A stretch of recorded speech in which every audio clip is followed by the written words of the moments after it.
Құрметті оқушылар, номері 7-ші орта мектебінде 2022 жылғы 8-ші қазан күні пікірсайыс қозғалысын дамытудың жұмыс жоспарына сәйкес республикалық ұшқыр ой алаңы дебат турнирінің аймақтық кезеңі өткізілді.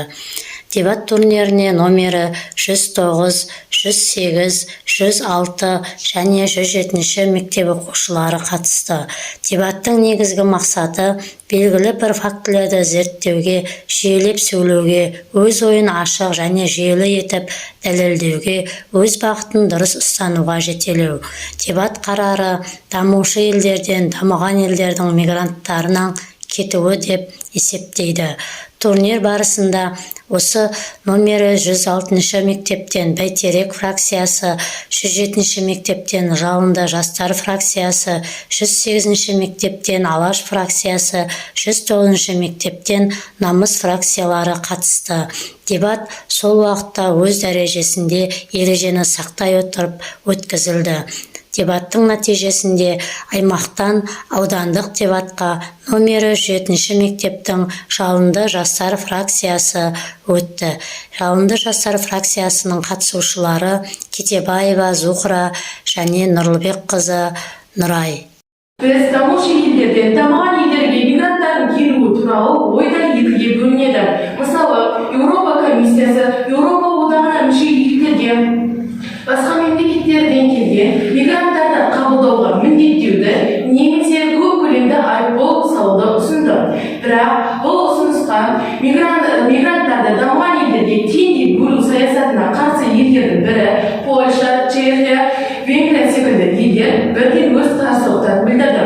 Бірақ менің ойымша бұл шешім өте дұрыс. Себебі біз өзіміздің елімізге де басқа да елдер болсын өздеріне мигранттарды қабылдау керек. Себебі олар өз отанынан паналайтын жер таба алмай жүрген жандар. Оларды біз өзімізге қабылдау арқылы жаңашылдыққа бастаймыз және де халық санын көбейтуге де біраз үлесін қосады. Және ақш-тың жоғарғы соты болса, союздың президенті Дональд халықаралық валюта қорының дамыған елдер тізіміне кірген елдерге Австралия, Австрия, Бельгия, Канада, Кипр, Чехия, Дания, Финляндия елдері, оңтүстік Корея, Жапония, Италия елдері және басқа да өзге мемлекеттер жатады. Дамушы елдер дегеніміз империалистік мемлекеттердің ұзаққа созылған отарлық және жартылай отарлану қинаулы салдарынан өздерінің әлеуметтік экономикалық дамуы жағынан артта қалған Азиядағы, Африкадағы, Батыс Америкасындағы елдердің тобын жатқыза аламыз. Дамушы елдерге әдетте өндіріс күштерінің дамуының салыстырмалы төмен деңгейі, көп жосықты уклатты экономика, онда патриархаттық және ұзақ жыл тауарлардың шаруашылық және жастықтың жоғары үлесі әлеуметтік экономикалық өзгерістердің аяқталуына тән. Дамушы елдер мигранттарды қабылдауы керек деп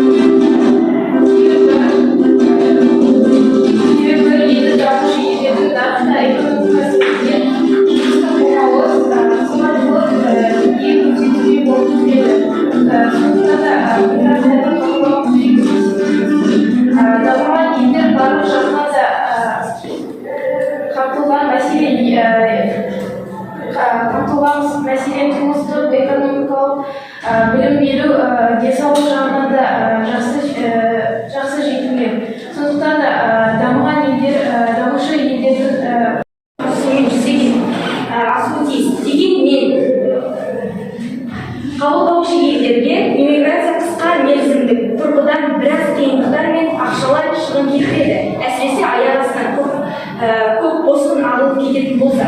Бірақ иммигранттардың орта және ұзақ мерзімді пайдасын ескерер болсақ, егер үкіметтер интеграцияға қолдау білдірсе, бұл шығындардың орнын толтыру өте оңай.